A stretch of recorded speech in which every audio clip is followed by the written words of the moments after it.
যে আপনি তো নির্বাচন করেন কেন? হ্যাঁ, আমাকে বিশেষ করে ছাত্ররা তো বলেই এখানে নির্বাচন করার কারণটা হচ্ছে যে আমরা বিশ্বাস করি, আমি জানি না আমার এই বিশ্বাস ভুল কিনা, যে কোনো নির্বাচিত সরকার কিন্তু একটা অনির্বাচিত সরকারের চেয়ে ভালো। আমার এক্সেস থাকে, আমি যেতে পারি, কথা বলতে পারি, এখন আমার সেই জায়গাটা নেই।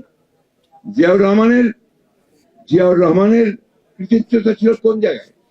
জিয়াউর কৃতিত্ব ছিল ওই জায়গায় যে তিনি একটা একদলীয় শাসন ব্যবস্থা, একেবারে বদ্ধ একটা রাজনীতি এবং বদ্ধ একটা অর্থনীতি, সেখান থেকে তিনি বের করে দিয়েছিলেন।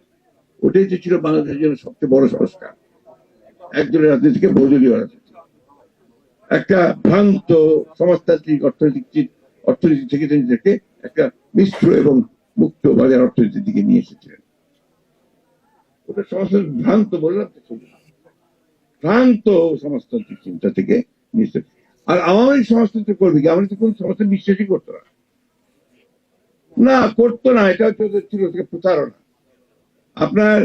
আমার এখনো মনে আছে, এটা বোধহয় সম্ভবত আপনার 69 আপনার এই শহীদ মিনারে আপনার অল পার্টি মিটিং হচ্ছে, ওখানে আপনার 21 ফেব্রুয়ারির পরের দিন বা 21 ফেব্রুয়ারিতে। ওইখানে আমাদের তখন আপনার ছাত্র ইউনিয়নের প্রেসিডেন্ট ছিলেন আমাদের নর্থ বেঙ্গলের, না মালিক ভাই না, আপনার যে দোহা ভাই, শামসুদ্দোহা ভাই, হ্যাঁ সেক্রেটারি। তো উনি বক্তৃতা করতে গিয়ে আফ্রো-এশিয়া লাতিন আমেরিকার করে এই আপনার সমাজতন্ত্রের কথা বলে মার্কিন সাম্রাজ্যবাদের বিরুদ্ধে কথা বললেন। আর যায় কোথায়, এত বড় বড় চুরি সব বেরোয় আসলো, মার্কিন সাম্রাজ্যের বিরুদ্ধে কথা বলা যাবে না। এবং সেটা ছাত্রলীগের নেতারা। তখন ওই দল যদি আপনার সমাজতন্ত্র করতে যায়, তো কি হবে সমাজতন্ত্রের অবস্থা? তাই হয়েছে।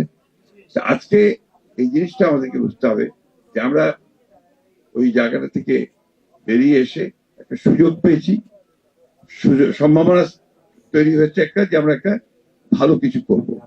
এই সংস্কারের প্রস্তাবগুলো আসতে শুরু করেছে।